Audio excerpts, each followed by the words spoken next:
بسم اللہ الرحمن الرحیم الحمد للہ وکفی وسلام علی عبادہ الذین اصطفی اما بعد۔ دیکھو آج بات ہے جمود کا علاج۔ بعضوں کی فکر جو ہے نا جمود ہو جاتی، جم جاتی ہے، جس کو کہتے ہیں غفلت۔ یوں مطلب آسان مطلب نے سمجھا کو فکر، غفلت، اس کو جمود فکر کہتے ہیں۔ دماغ چلتا ہی نہیں ہے، یا چلتا ہے تو الٹا چلتا ہے، صحیح چلتا نہیں ہے، تو اس کا علاج ہے۔ علاج جمود فکر جو ہے اس کا علاج کیا ہے؟ کثرت ذکر سے۔ اس کے بارے میں بتاتا۔ دیکھو زیادہ تقریر اور بیانات کرنا اصلاح باطن کے لیے مفید نہیں ہے۔ بہت بیان کرتے تھے نا، زیادہ تقریر اصلاح باطن کے لیے مفید نہیں ہے۔ تھوڑی بات بھی اگر فکر کے ساتھ سنی جاوے تو کافی ہے۔ فکر کے ساتھ یعنی اپنی اصلاح کی نیت سے، محتاج بن کر، جاہل بن کر اگر تھوڑی بات بھی سنی جائے تو وہ اصلاح کے لیے کافی ہے۔ لیکن اگر فکر بالکل جامد بے حس ہو گئی ہو، بس کانوں میں بیان کی آواز آ رہی ہے، فکر کچھ نہیں، کانوں میں آواز آ رہی ہے، تو کسی اللہ والے کے مشورے سے ذکر شروع کر دو۔ اگر ایسی بے حسی ہے تو کسی اللہ والے کے مشورے سے ذکر شروع کر دو، کیونکہ فکر میں یہ بلادت یعنی جمودگی، غباوت یعنی کند ذہن، جمادت یعنی ایک ہی بات پر اڑنا، برودت سستی، غفلت سے پیدا ہوتی ہے۔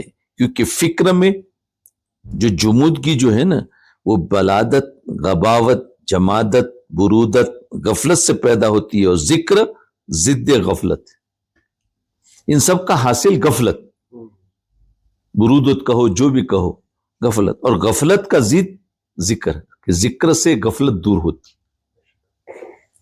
تو اس کے بعد کیا انسان کسی کی بھی بات دھیان سے سنے گا، پھر عام آدمی کی بات بھی اس کو اثر کرے گی، بلکہ بورڈ پر لکھی ہوئی بات سے بھی نصیحت حاصل کرے گا۔ جی، اس لیے ذکر کی گرمی تمہارے فکر جامد کو حرکت میں لاوے گی۔ فکر میں جمود آ گیا ہے تو وہ حرکت میں لاوے گی۔ پس فکر افسردہ کا علاج یہی ہے کہ ذکر کے آفتاب سے اس کو گرمی پہنچائی جاوے۔ بھئی سورج کی روشنی سے گرمی پہنچے گی تو کوئی بھی ٹھنڈی چیز گرم ہو جائے گی۔ تو جو ہمارے اندر برودت ہے نا، سستی ہے، وہ ذکر کے آفتاب سے ہمارے اندر وہ چیز بدل جائے گی اور گرمی آ جائے گی، اس کو گرمی پہنچائی جائے گی۔ احتراز کے معنی حرکت میں آنا ہے۔ فَإِذَا أَنزَلْنَا عَلَيْهَا الْمَاءَ اهْتَزَّتْ وَرَبَتْ وَأَنبَتَتْ مِنْ كُلِّ زَوْجٍ بَهِيجٍ۔ زمین بھی بالکل بنجر ہو گئی تھی، تو کب اس کے اندر ہریالی آئی؟ جب اس کے اندر بارش ہے۔ انزلنا علیہ الماء، حضرت حکیم الامت مولانا تھانوی رحمۃ اللہ علیہ حق تعالی شانو کا ارشاد فرماتے ہیں کہ پھر جب ہم اس پر پانی برساتے ہیں تو وہ ابھرتی ہے زمین، اور پھولتی ہے، اور ہر قسم کی خوشنما نباتات اگاتی ہے۔ تو ذکر کا جب پانی پڑے گا قلب پر تو پھر اندر سے وہ ابھرے گی، پھر ہر قسم کی خوشنما نباتات اگائے گی، پھول اگائے گی، پھل لائے گی، پتہ نہیں کیا کیا ہوگا جب ذکر کا پانی پڑے گا۔ یہ خاصیت مذکورہ دنیا کی زمین کے بارے میں ارشاد ہے۔ اسی طرح ایک مقام پر ارشاد فرمایا سقناہ الی بلد میت، یعنی بارش کے بدون زمین کو مردہ فرمایا، بلد میت۔ اسی طرح دل کی زمین کا حال ہے کہ بدون ایمان مردہ ہے. زمین مردہ ہے بغیر بارش کے پانی کے، دل مردہ ہے ایمان کی پانی کے بغیر. افمن کان میتا فاحییناہ، حضرت عباس رضی اللہ عنہ کے بارے میں ارشاد فرمایا کہ کیا وہ شخص جو مردہ تھا بس ہم نے حیات بخشی تو ان کو ایمان کی نعمت بخشی. احییناہ تو گیا ایمان کی نعمت سے انسان زندہ ہوتا ہے. دل کی زمین اللہ سے غفلت کے سبب مردہ ہوتی ہے، مردہ ہو جاتی ہے غفلت کے سبب. مسلمان ہیں، سب کچھ ہے، لیکن غفلت ہے. چنانچہ ایک حدیث میں جناب رسول اللہ صلی اللہ علیہ وسلم نے ارشاد فرمایا مثل الذی یذکر ربہ والذی لا یذکر مثل الحی والمیت. مثال اس شخص کی جو اپنے رب کو یاد کرتا ہے اور اس شخص کی جو یاد نہیں کرتا، مثل زندہ اور مردہ کے. تو معلوم ہے ذکر سے زندگی آتی ہے اور ذکر مٹ گیا تو مردگی آ گئی. اس شعر مذکور مولانا جلال الدین رومی رحمۃ اللہ علیہ نے یہی مضمون ارشاد فرمایا کہ اگر غفلت سے تمہارا دل مردہ ہو چکا ہے اور فکر معطل اور جامد ہو چکی ہے، جس کے سبب تمہیں زندگی کا مقصد صرف کھانا ہگنا معلوم ہو رہا ہے اور انجام اور عواقب کا مثل جانوروں کے کچھ خیال بھی نہیں گزرتا، تو تم ذکر شروع کر دو. ذکر شروع کر دو. ذکر کی برکت سے دل کی زمین میں بھی ابھرے گی اور پھولے گی اور اعمال صالحہ اور افکار جلیلہ حمیدہ اگائے گی. اعمال صالحہ اور افکار جلیلہ، اچھی فکر. پھر وہ انسان کیسے کسی کی مدد کرو اس کی فکر آئے گی. پہلے کیا تھا کیسے کسی کو لوٹوں، یہ جامد. اب کیسے مدد کروں، تو یہ دیکھو یہ اس کے اندر پھول نکلے. ہاں ورنہ آج ہر ایک کی فکر دیکھو کتنی جامد کہ بس لوٹو کیسے، کہ کسی کو واپس نہیں، پیسہ ہاتھ میں آ گیا اب واپس نہیں ملے گا، لوٹنا ہے. اور یہ ہے کہ نہیں اس کے کام آئے. تو لوٹنا اور کسی کی مدد کرنا یہ سارے اس کے وہ ہے پھل پھول ہے کہ شروع کر دوں. ذکر کی برکت سے دل کی زمین بھی ابھرے گی اور پھولے گی اور اعمال صالحہ اور افکار حمیدہ اگائے گی. سوچ اچھی ہوگی. کیسے کسی کی تعریف کروں، کیسے کسی کے ساتھ میں استفادہ کروں، میں بیٹھوں، میں کیسے اچھے کام کروں جس سے لوگوں کو راحت ملے. یہ ہے افکار. اور وہ آدمی کو کچھ پتہ ہی نہیں میں کیا کر رہا ہوں، بولتا ہے تو پتہ نہیں کس کو تکلیف ہو رہی ہے، کچھ پتہ نہیں. اس کو میں نے تو کچھ بھی نہیں کیا. وہ چلتا ہے، بزنس کرتا ہے، اعمال کرتا ہے، اس کو کچھ فکر نہیں. اس کو کہتے ہیں جمود. الحمدللہ اللہ تعالیٰ کی بزرگوں کی غلامی کی برکت و فیض سے اس شعر کی شرح آیت اہتزت وربت سے بہت ہی عمدہ ہو گئی، جو اہل ذوق کے لیے قابل وجد ہے. تقبل اللہ منا وشکر اللہ شکرا حسنا. اللہ اللہ چونکہ نام پاک کے دوست ہے، یعنی اس میں ذات محبوب حقیقی ہے، پس ذکر ذاکر کو مذکور تک پہنچانے کا ذریعہ بن جاتا ہے، اور حصول قرب کے لیے ذکر اس میں اعظم. قرب کے حصول کے لیے یعنی اللہ کا قرب حاصل کرنے کے لیے یہ ذکر اللہ اللہ اس میں اعظم ہے. اس کے بعد بتاتے ہیں کہ دنیا جو ہے یہ فانی ہونے والی بے ثباتی ہے. دنیا میں ثبات نہیں ہے بلکہ فنائیت ہے. دنیا کی ہر چیز میں فنائیت ہے. آسمان اور زمین میں فنائیت ہے، مکانات میں، انسانوں میں، اولادوں میں، چیزوں میں فنائیت ہے. تو اس کے بارے میں بتا رہے کہ کیسی فنائیت ہے. دیکھو ہندی اور قیچاقی جو ترکوں کی ایک قوم ہے قیچاقی، اور رومی اور حبشی. ہندی، قیچاقی اور رومی اور حبشی ان سب کے اجسام کے رنگ مختلف ہوتے. لیکن مرنے کے بعد قبروں میں سب کا رنگ خاکی ہو جاتا ہے، سب کا رنگ خاکی ہو جاتا ہے، یعنی سب مٹی ہو جاتے ہیں۔ اللہ اکبر۔ حق تعالی شانو مٹی سے مٹی پر بخیا کرتے ہیں، یعنی ان صورتوں کی ابتدا مٹی سے ہوئی اور تا انتہا ہر جز مٹی ہی ہے، جس کا پتہ اس وقت چلتا ہے جب منہا خلقناکم کے بعد وفیہا نعیدکم کا وقت آ جاتا ہے۔ اور یہ اجزاء مثل آنکھ، کان، یہ اجزاء جو مثل آنکھ اور کان، ناک، جو الگ الگ ناموں سے ممتاز ہوتے ہیں، قبروں میں پھر خاک ہو جاتے ہیں اور امتیازی علامت بالکل فنا ہو جاتی ہے، امتیازی ختم، اب نہیں پہچانا جاتا آنکھ کون سی ہے، کان کون سا ہے۔ یہ کباب، یہ شراب،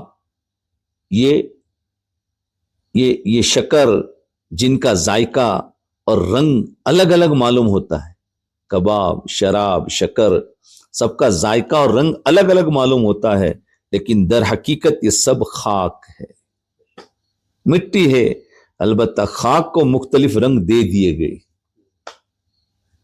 مٹی کو مختلف رنگ دے دیے۔ خاک کو اس طرح خوش قامتی اور نقش و نگار عطا فرماتے ہیں کہ اطفال خصلت انسان ان کے لیے بیک دیگر جنگ کرتے ہیں۔ خاک کو اللہ تعالیٰ نے اس سے خوش قامتی اور نقش و نگار عطا فرمایا، یہ لوگ مٹی پر لڑتے ہیں، مکان کیا ہے؟ مٹی ہے، لیکن اس کا نقش و نگار بنا دے، اس پر لڑتے ہیں۔ البتہ خاک کو جنگ کرتے، حالانکہ در حقیقت یہ سور پھر خاک ہو جائے گی، یہ صورتیں پھر مٹی بن جائے گی۔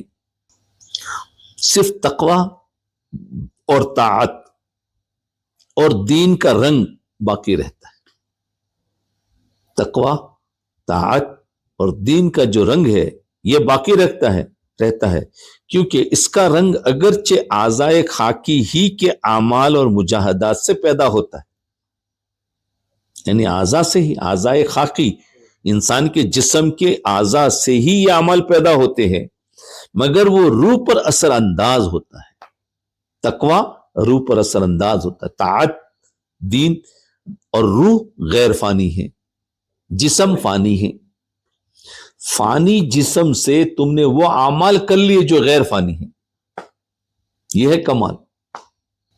تو کیا انسان زندہ رہے گا؟ مجاہدات سے پیدا، مگر وہ روح پر اثر انداز ہوتا، روح غیر فانی ہے، پس وہ روح جو اللہ کی محبت اور خشیت و یاد سے رنگین ہو گئی تو وہ قیامت تک خوش رنگ، خوش عیش، خوش مزہ ہوگی، اور تلخی فنا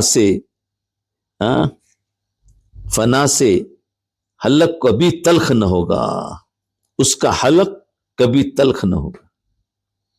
یہ قبر میں جا کر سب مکس ہو جائیں گے، لیکن تقوی اور دین اگر ساتھ میں لیا ہوگا تو کیا ہوگا؟ تو وہ روح اللہ کی محبت اور خشیت اور یاد سے رنگین ہو گئی، وہ قیامت تک خوش رنگ رہے گی، وہ قیامت تک خوش رنگ رہیں گی، خوش عیش اور خوش مزہ۔ ماں بچوں کے لیے آٹے سے اونٹ اور شیر بنا کر پکا دیتی ہے، آٹے سے اونٹ بناتی ہے، شیر بنا کر پکا دیتی ہے، اور بچے ان صورتوں پر حرص کے سبب ہاتھ ملتے ہیں، لڑتے ہیں نا، یہ میرا اونٹ ہے، ہو گیا میرا ہے، سب آٹا ہے، ہاتھ ملتے ہیں، اور ماں سے ان کے لیے روتے ہیں، ہم کو دو، ہم کو دو، اور اس کے سامنے روٹی کی طرف دیکھنا بھی پسند نہیں کرتے۔ اللہ اکبر۔ تو یہ ایسا ہی ہمارا حال بھی اس بچوں کی طرح ہے، یہ بچے اس صورتوں میں لڑتے ہیں، ہم اس سے بڑی صورتوں میں لڑ رہے ہیں۔ ان کو یہ خبر نہیں کہ آٹے کا اونٹ شیر منہ میں جا کر روٹی ہی ہو جائے گا، ان کو یہ پتا نہیں۔ بس روٹی اور شیر اور اونٹ میں فرق کرنا محض عارضی صورت کے سبب نادانی ہے، یہ نادانی ہے، لیکن یہ باتیں بچوں کے فہم میں داخل نہیں ہوتی ہے، ایسے بڑوں کے فہم میں داخل نہیں ہوتی کہ بھائی یہ سب صورتیں ہیں، شکر کی، شباب کی، شراب کی، سب شکلیں ہیں، یہ سب ایک ہی ہو جائے گی، سب مٹی بن جائے گی۔ تمام مخلوق اطفال ہے، تمام مخلوق اطفال ہے، پھر مستان خدا کے در حقیقت بالغ وہی ہے جو خواہشات نفسانیہ سے رہائی اور خلاصی پا گیا۔ خواہشات نفسانی سے جو رہائی اور خلاصی پا گیا وہ بالغ ہے۔ پس دنیا کا عاشق اور نفس کا غلام اگرچہ 70 سال کا بوڑھا بھی ہو، دنیا کا عاشق اور نفس کا غلام اگرچہ 70 سال کا بوڑھا بھی ہو، لیکن وہ طفل نابالغ کے ہے، اور صورت پرستی سے جب تک نجات نہ مل جاوے اور نگاہ حقیقت و انجام ہے، جب تک نہ ہو جائے، نگاہ حقیقت و انجام میں جب تک نہ ہو جاوے، اس وقت تک انسان حقیقی بالغ نہیں ہوتا۔ اور یہ صفت بلوغ جو مذکور ہوئی صرف انہی انسانوں میں مشاہد اور موجود ہو سکتی ہے جنہوں نے اپنے نفس کا تزکیہ کسی اللہ والے کی صحبت میں رہ کر کرایا اور مجاہدات کی تکلیف اٹھائی۔ چند دن مشقت تو ضرور اٹھانی پڑتی ہے، مگر پھر راحت بھی ایسی عطا ہوتی ہے جو سلاطین کو خواب میں بھی نظر نہیں آ سکتی۔ پہنچنے میں گو ہوگی بے حد مشقت، تو راحت بھی کیا انتہائی نہ ہوگی۔ پہنچنے میں گو ہوگی بے حد مشقت، تو راحت بھی کیا انتہائی نہ ہوگی۔ معشوق کے پاس، محبوب کے پاس جانے میں جو راستہ ہوتا ہے کٹھن تو پڑتا، لیکن محبت جب محبوب سے مل لیتے ہیں ساری تکلیف بھول جاتی جی۔ تو عارفان، تو یہ دوستو اگر صورت پرستی کی بیماری سے تمہاری روح نجات پا جاوے، صورت پرستی کی بیماری سے، شکلوں کی بیماری سے، آج ہر انسان شکل اور صورت میں لگا ہوا ہے، اس کی بیماری سے تمہاری روح نجات پا جاوے تو پھر حق تعالیٰ کے قرب کا باغ ہی باغ ہے، ہر طرف نظر آئے گا، کوئی پریشانی نہیں۔ عارفین کو ایک زمانہ مجاہدہ تو سخت کرنا پڑتا ہے، عارفین کو ایک زمانہ مجاہدہ تو سخت کرنا پڑتا ہے، اور اپنی ان تمام خواہشات نفسانیہ کا گلا گھونٹنا پڑتا ہے جو نافرمانی اور ناراضگی حق میں مبتلا کر دیتی ہے، لیکن انہی خواہشات کو خون کرنے سے حق تعالیٰ ملتے ہیں۔ اللہ چاہیے اس کا خون کرو، یہی دریائے خون ہے جو درمیان میں حائل ہے۔ عارفین چونکہ اس دریائے خون سے عبور کر جاتے ہیں، اس وجہ سے ہر دم ان کی روح کو پیغام امن و سکون عطا ہوتا رہتا ہے۔ یہی وہ لوگ ہیں جو لا تخافو ہست نزل خائفہ کے مستحق ہوتے ہیں، یہ اللہ سے خائف ہوئے اور اللہ نے اپنے ڈر کے انعام میں سب سے بے ڈر اور بے خوف فرما دیا۔ لا تخافون لومۃ لائم۔ اللہ اکبر۔ تو یہ کیا بتایا تھا کہ دنیا کی بے ثباتی اور دنیا کی فنائیت ہے، یہ سب شکلیں الگ الگ ہے، لیکن سب ختم ہو کر مٹی بن جائے گی۔ انسان کے سارے اعضاء قبر میں جا کر مٹی، ان کی پہچان ختم۔ دنیا میں ساری بلڈنگوں کے نام ہیں، لیکن جب گر گئی سب مٹی۔ دنیا میں جتنے درخت ہے جب کاٹ دیے جل گئے بے مٹی۔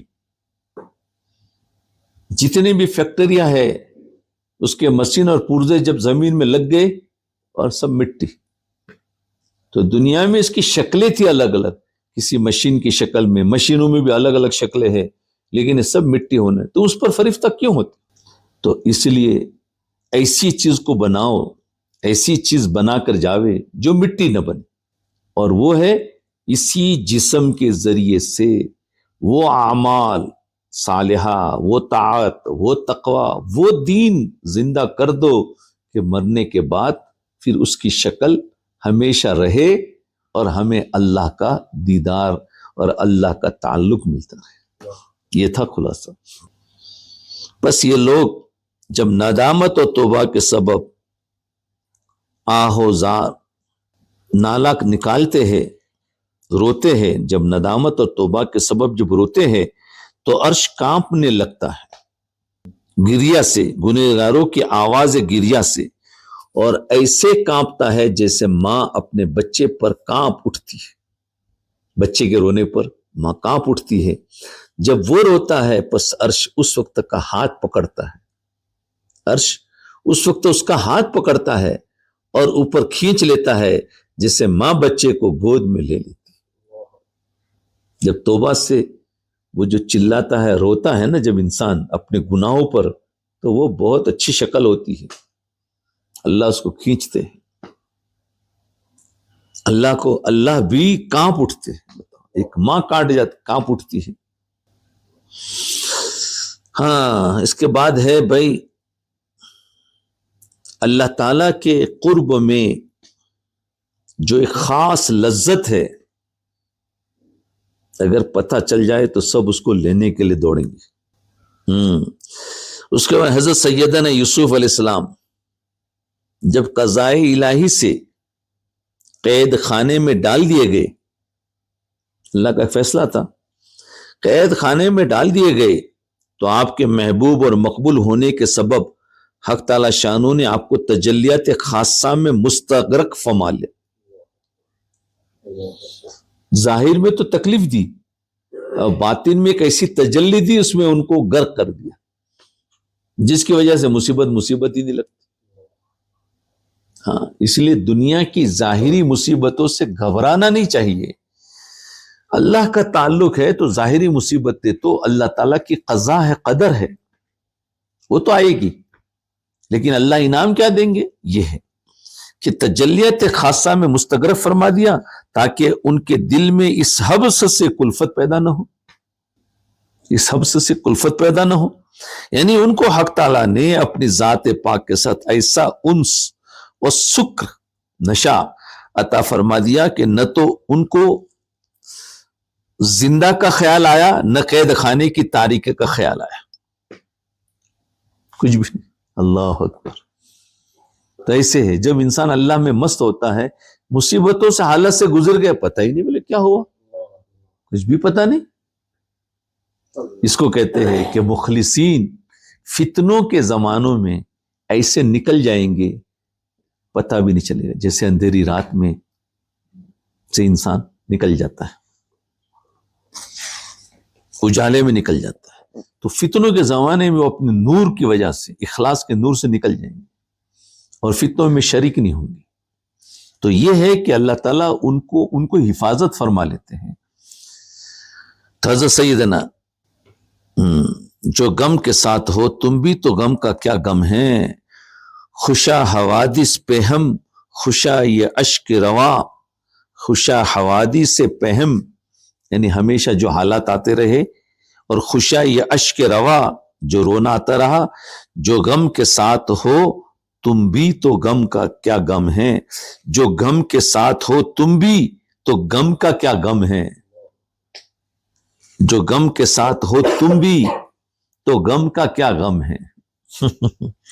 یعنی اگر اللہ ساتھ ہو تو پھر تو کوئی ٹینشن ہی نہیں۔ ہاں، ہائے ہائے، جس شخص کی روح خود تعلقات دنیا میں گرفتار رہے، وہ دوسرے زندانی گرفتار کو، زندانی یعنی گرفتار کو کب رہائی دے سکتا ہے؟ اب جو خود گرفتار ہے، خود جیل میں ہے، وہ جیل والے کو کیسے چھڑا سکتا ہے؟ تو آج سب کیا کر رہے ہے تو جیل میں اور جیل والے کو چھڑا رہے۔ روح، جس شخص کی روح خود تعلقات دنیا میں گرفتار ہے اور دوسروں جا کر چھڑانے کی کوشش کر رہے، کہ کب رہائی دے سکتا ہے؟ یعنی دوسروں کو نصیحت کر رہا ہے، دوسروں کو پتہ نہیں کیا کیا کر رہا ہے. ارے بھائی تو خود نکل، تو وہ بھی نکل جائے. تو ہی نہیں نکلا ہے، کیسے نکال سکے گا؟ اس کو کہتے ہیں کہ دیکھو آج ہر انسان دوسروں کی اصلاح میں پڑا ہوا ہے. اصلاح کا مطلب اس کو تم قید خانے سے نکالنا چاہتے ہو، کہ کب رہائی دے سکتا ہے؟ یہ ایک مقدمہ ہوا جو ظاہر ہے. دوسرا مقدمہ یہ ہے کہ اہل دنیا سب کے سب قیدی ہے. اہل دنیا سب کے سب قیدی ہے، یعنی قیدیوں کی طرح عاجز اور مغلوب ہے. جسے قید میں عاجز اور مغلوب ہوتے ہیں، اسی طرح اس دنیا میں عاجز اور مغلوب ہے. کیوں؟ کہ محبان دنیا اپنی خواہشات نفس کے غلام ہوتے. تو غلام ہوئے تو قید ہوئے، آزاد کدھر ہے؟ پس اس معنی کے اعتبار سے ہر گرفتار شہوت قیدی ہے. اور جس طرح قیدی رہائی کا منتظر رہتا ہے، قیدی رہائی کا منتظر رہتا ہے، اسی طرح اہل دنیا استرارن کشا اس دار فانی سے خلاصی پانے کا، یعنی موت کا انتظار کر رہے کہ کب موت آج ہم چلے جائیں. قید ہے، اسی پھر وہ موت مانگتے ہیں. بس یہ دنیا کی جنجال سے نکل. تو اللہ والے آزاد ہے، قیدی نہیں ہے. وہ دوسروں کو آزاد کراتے، کتنے دوسروں پر محنت کر کے کتنوں کو جہنم والے راستے سے لائے. وَكُنْتُمْ عَلَى شَفَا حُفْرَةٍ مِّنَ النَّارِ فَانْقَذَكُمْ فِيهَا. کہ تم صحابہ کو نہیں لائے حضور صلی اللہ علیہ وسلم نے، بولے تم تو جہنم کے گڑھے پر کھڑے تھے، میں نے تم کو کھینچ کر نکالا. تو یہ جو آزاد تھا وہی نکال سکے گا. تو یہ ہے کہ اس لیے ہمیشہ دنیا کی قید سے رہائی پا جاؤ. پہلے اہل دنیا تو خواہشات نفسانیہ سے موت ہی کے وقت رہائی پاتے ہیں. اہل دنیا تو خواہشات نفسانیہ سے موت ہی کے وقت رہائی پاتے ہیں، اور اہل اللہ مجاہدہ کر کے زندگی ہی میں نفس کے تقاضوں کی غلامی سے آزاد ہو جاتے ہیں. پھر وہ نیگیٹو نہیں سوچتے. پھر کیا ہوگا، یہ کیوں ایسا، یہ کیوں بول گئے، میری تو یہ ہو گیا، میرا تو وہ ہو گیا. یہ سب پھر کوئی نہیں سوچتے. ارے بولے جو ہونا تو ہونے دو. نہیں، کیونکہ وہ نفس کی خواہشات سے آزاد ہے، اور یہ نفس کی خواہشات ہے. پیسے اس کا نفس کہتا ہے تیرا کیا ہوگا، یہ تو ادھر بدنام ادھر ہوگی ادھر ہوگی، لوگ کیا سمجھیں گے. ارے ابھی تک تم نفس کی خواہشات میں بندھے ہوئے ہو. نفس کے تقاضوں کی غلامی سے آزاد ہو جاتے ہیں. ان کا جسم تو دنیا میں چلتا پھرتا ہے، لیکن روح تعلق مع اللہ سے مشرف ہو کر خرچ پر تابع رہتی ہے، اوپر گھومتی رہتی ہے. یہ ہے نیچے، اور واہ، اور کسی کو پتا بھی نہیں کہ اوپر گھوم رہا ہے. ہاں، یہ گھوم رہا ہوتا ہے، اور یہ بیچارہ نفس کی خواہشات میں پریشان سوچ رہا ہوتا ہے. پھر ڈپریشن میں، کون سی اینزائٹی میں، کیا ساری بیماریوں میں ڈپریشن اور اینزائٹی میں پتہ نہیں کہاں کا چلا جاتا ہے. اور یہ بیچارہ یہ بیٹھا ہے مزے سے بادشاہ بنا ہوا ہے. ہاں، اللہ اکبر. فرمایا یہ اوپر تعلق مع اللہ سے مشرف ہو کر گھومتا رہتا، یعنی اجسام کے بقا کی تدابیر کے باوجود، اجسام کے بقا کی تدابیر کے باوجود ان کی ارواح مقام قرب اعلیٰ سے ہر وقت مشرف رہتی ہے. حالانکہ اجسام کی بقا، جسم تو بھی باقی ہے، لیکن روح ہمیشہ اللہ تعالیٰ کے ساتھ جڑی ہوئی رہتی ہے، اور جسم یہاں پھرتا رہتا ہے. بس ان اہل اللہ سے اہل دنیا اپنی آزادی کی امداد حاصل کر سکتے ہیں. ان اہل اللہ سے اہل دنیا جا کر کہے کہ بھائی ہم کو بھی اس قید سے چھڑاؤ. اب جیل میں کوئی ہمارا عزیز ہوتا ہے تو ہم کہتے ہیں، جو اوپر کے لوگ ہوتے ہیں، بھائی ہمارے عزیز کو چھڑاؤ. تو ایسے ہر انسان قید میں ہے، لیکن کبھی نہیں آتا کہ ہمیں قید سے چھڑاؤ، کیونکہ سمجھا ہی نہیں کہ میں قید ہوں. وہ تو کہتا ہے ہم تو بالکل، ہمیں قید میں وہ سمجھتے، اللہ والوں کو قید میں سمجھتے ہیں، اور خود کو تو آزاد سمجھتے. بولے ہمارا دماغ براڈ ہے. بہت ان کا مائنڈ آ گیا، حالانکہ وہ بیچارے تنگ مائنڈ والے ہیں، لیکن ان کو پتہ ہی نہیں ہے، کیوں کہ انہوں نے اس کی وہ باتیں سنی نہیں. تو اس لیے تمہیں جا کر ایسے لوگوں میں جا کے باتیں سنانی ہیں، سمجھے نا؟ ہاں، ایسے لوگوں کو، لیکن شیخ نہیں بننا. چنانچہ تجربہ اور تواتر سے یہ مسلمہ اہل دنیا پر بھی واضح ہو چکا ہے کہ جو لوگ کسی اللہ والے کی صحبت میں رہ کر ایک مدت مجاہدہ اور معمولات تجویز کردہ پر پابندی کا اہتمام کر لیتے ہیں تو وہ بھی ان کے فیض صحبت سے، غلامی نفس سے اور چاہے دنیا سے یعنی دنیا کے کنویں سے آزاد ہو جاتے ہیں. اور امر دین میں یہ استعانت اہل حق سے محمود ہے کہ استعانت بالحق اور للحق ہی ہے. حق تعالی ارشاد فرماتے، یہ کیا ہے؟ یہ مدد ہے اہل حق، یہ استعانت، یہ مدد ہے حق کے لیے. جیسے تعلیم، یہ تعلیم کر رہے ہیں، استعانت للحق ہے. ان کی صبح کی تعلیم ہو یا بیٹھ کر کسی کو سمجھا رہے ہو یا کسی کو فون پہ جواب دے رہے ہیں، کسی نے سوال پوچھا، یہ سب استعانت ہے، یعنی ان کو بھی قید سے چھڑان رہے. تو فرمایا، حق تعالیٰ کا ارشاد ہے، من یطیع الرسول فقد اطاع اللہ، وقال تعالی فاسألوا اہل الذکر ان کنتم لا تعلمون، وقال تعالی واتبع سبیل من اناب الی. چونکہ اسمائی الہیہ میں قابض اور باسط بھی ہے، اسمائی الہ میں قبض اور بسط، تو قابض بھی اللہ تعالیٰ کے جو اسما ہے نا اس کے اندر قابض اور باسط بھی ہے. نہیں، اسماؤں میں نام اللہ قابض باسط ہے نا، قابض اور باسط بھی ہے. اس لیے کچھ ان کے آثار بیان کیے گئے کیونکہ ان کی تجلی بھی انسان پر ہوتی ہے. قابض اور باسط، قبض و بسط، بصر اور بصیرت کا جو حق تعالیٰ کی طرف سے ہوتا رہتا ہے وہ تجلی ہے قابض کی. وہ قابض ہے اس لیے قبض ہوتا ہے، باسط ہے اس لیے بس ہوتا ہے. اور باسط کی وہ مبدم کس طرح سے سحر حلال یعنی تصرف ثواب اقترانہ بالحکمت کرتا ہے، یعنی کبھی وہ چاند کو کابوس کی طرح دکھاتا ہے اور کبھی چاہ کو باغ کے مشابہ دکھاتا ہے. چاند کو کابوس کی طرح چھوٹا کر کے دکھاتا ہے اور چاہ کو باغ کے مشابہ دکھاتا ہے. کابوس دماغ کی ایک بیماری ہے، کابوس دماغ کی ایک بیماری ہے جس میں سوتے ہوئے معلوم ہوتا ہے کہ کسی نے آ کر دبا لیا. بہت سارے لوگ شکایت کرتے ہیں نا، کسی نے آ کر دبا لیا اور آواز تک نہیں نکلتی. مراد اس سے موجب انقباض و تنگی ہے. خلاصے کہ کبھی ماہ کے موجب انبساط ہے بشکل موجب انقباض معلوم ہوتا ہے اور یہ تجلی ہے قابض کی، اور کبھی چاہ کے موجب انقباض ہے موجب انبساط معلوم ہوتا ہے.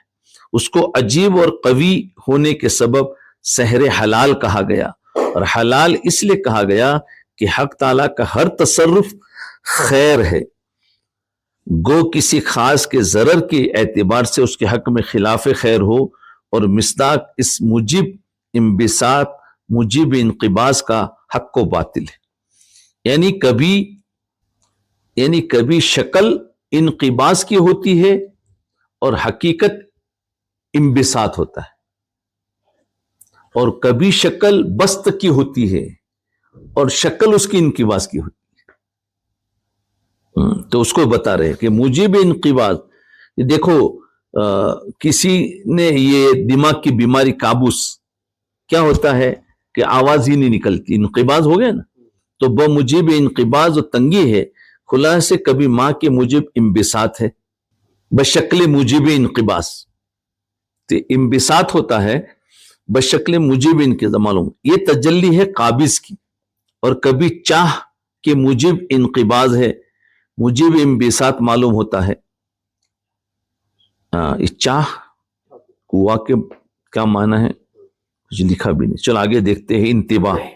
مولانا کا مقصد یہ ہے، آگے تفصیل شاید آئے گی، کہ قابض کی تجلی سے کبھی ایسے اسباب جمع ہو جاتے ہیں کہ حق بصورت باطل نظر آنے لگتا ہے. حق بصورت باطل نظر آنے لگتا ہے انقباض کی وجہ سے.